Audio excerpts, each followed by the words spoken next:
કેમ છો મિત્રો? તમારું અમારી ચેનલમાં સ્વાગત છે. રોજબરોજના તાજા સમાચાર જાણવા માટે અત્યારે તમારી ચેનલને સબસ્ક્રાઇબ કરો અને આવો જાણીએ હવે સૌથી મહત્વના સમાચાર. એટીએમમાંથી પૈસા ઉપાડવાના નિયમ.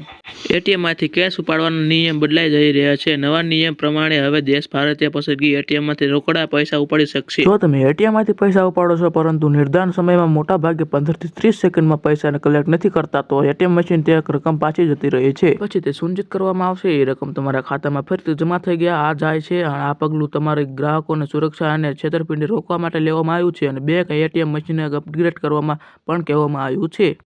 રેશન કાર્ડ ધારકો માટે આ ખુશ ખબર છે. જો તમે ઈ-કેવાયસી લઈને રાજ્યસભા નગરપાલિકા રાહત સમાચાર સામે આવ્યા છે. રેશન કાર્ડ ધારકોને ઈ-કેવાયસી વગર પણ અનાજ મળતું રહે છે તેવી સ્પષ્ટ પૂર્વ મંત્રીએ કરેલી છે. ઈ-કેવાયસી બાકી હોય તો પણ રેશન કાર્ડ ધારકોને અનાજ મળતું રહેશે. આજે આ પુરવઠા મંત્રી કુંવરજી બાવળિયાએ સ્પષ્ટ કરી છે. Aadhaar, bank, ration, mutual fund, PAN card વગેરે દરેક જગ્યાએ કેવાયસીની જરૂર પડે છે. ત્યારે સરકાર દ્વારા કેવાયસી જાહેર કરવામાં આવ્યું છે. જેમ 14 આંકડાનો નંબર હશે તેમ તમારું વોલેટ જેમ કામ કરશે તેમાં જ દરેક ડોક્યુમેન્ટ રહેશે. જ્યારે તમારે જરૂર પડે ત્યારે તમે નંબર આપીને સરળતાથી જગ્યાએ કેવાયસી કરી શકો છો.